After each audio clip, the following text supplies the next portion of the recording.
रेणुका की शादी कुछ ही दिनों पहले शास्त्री नगर में हुई थी। रेणुका बहुत ही आलसी लड़की थी। वो दिन भर बेड पर सोती रहती या फिर मैगजीन पढ़ती रहती और घर के काम भी धीरे धीरे ही करती। एक दिन उसकी सास उसके पास आती है। बहू, आज बेसन का चिला बना दे, बड़ा मन कर रहा है। हाँ मम्मी जी, बनाती हूँ थोड़ी देर में। थोड़ी देर में? अरे थोड़ी देर में तो रात के खाने का वक्त हो जाएगा बहू। अच्छा मम्मी जी, तो फिर आप रात का खाना ही खा लीजिएगा ना। हे भगवान, कैसी आलसी बहू मिली है मुझे, हर काम को बस टालती ही रहती है। रेणुका दिन भर बस आलस पना ही करती रहती। एक बार रात के खाने पर सब बैठे हैं तो रेणुका का पति कहता है, अरे ये क्या, आज फिर से करेला? रेणुका, हफ्ते में तीसरी बार ऐसा हुआ है कि करेला बन रहा है। कुछ भी बना लिया करो। अरे इतनी सारी सब्जी मिलती है मार्केट में। हाँ, पर अब कौन मार्केट जाए और सब्जी लेकर आए, इसीलिए जो था घर पर वही बना दिया। बहू, फ्रिज खोल कर देखती तो पता चलता कि सारी सब्जियां रखी होती है, पर तुम्हारा आलसपन खत्म हो तो तुम्हारी नजर जाए ना। विशाल कमरे में आकर रेणुका से पूछता है, रेणुका, मैंने कहा था तुमसे कि मेरे लिए रुमाल ले आना। मेरे सारे रुमाल खराब हो गए हैं। तुम ले आई क्या? आज नहीं गई, कल ले आऊंगी। ओफो, पिछले 4 दिनों से मैं यही सुन रहा हूँ। बिना रुमाल के ऑफिस जाना पड़ रहा है। तुम तो बहुत ही आलसी होती जा रही हो रेणुका। आपको रुमाल की जरूरत है ना, तो खुद ही खरीद लीजिए ना। हाँ, अब वही करूंगा। तुम्हारे भरोसे बैठा रहा तो कुछ नहीं होगा। एक दिन दरवाजे पर बेल बज रही होती है और रेणुका सोफे पर बैठी होती है, पर आलस में दरवाजा खोलती ही नहीं।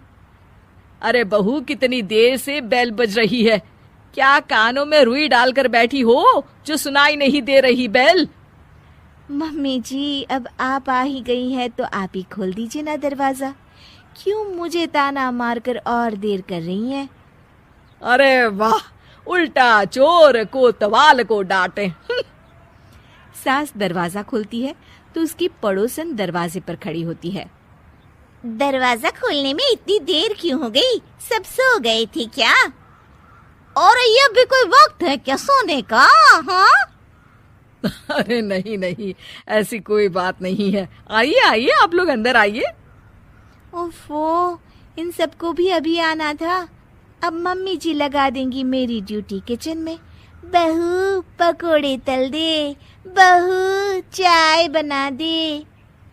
अरे बहू, सो गई क्या? कब से आवाज दे रही हूँ, जा चाय बना कर लिया। हाँ मम्मी जी, अभी जाती हूँ थोड़ी देर में। सास रेणुका को आंख दिखाती है। मतलब थोड़ी ही देर लगेगी चाय बनाने में, अभी ले आती हूँ, बस झटपट।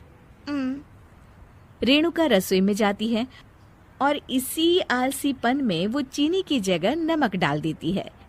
जैसे ही सब चाय का घूंट भरते हैं, चाय थूक देते हैं।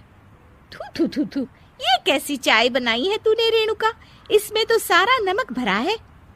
हाँ, और ये पकोड़े, इसमें इतनी मिर्च है कि मेरी तो हालत ही खराब हो गई खाकर।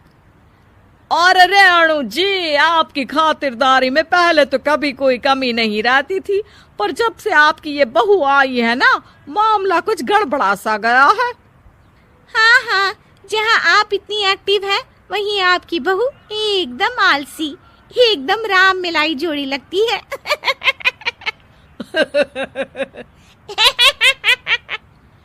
अच्छा जी, चलते हैं अब। नमक वाली चाय पिलाने के लिए बहुत बहुत शुक्रिया।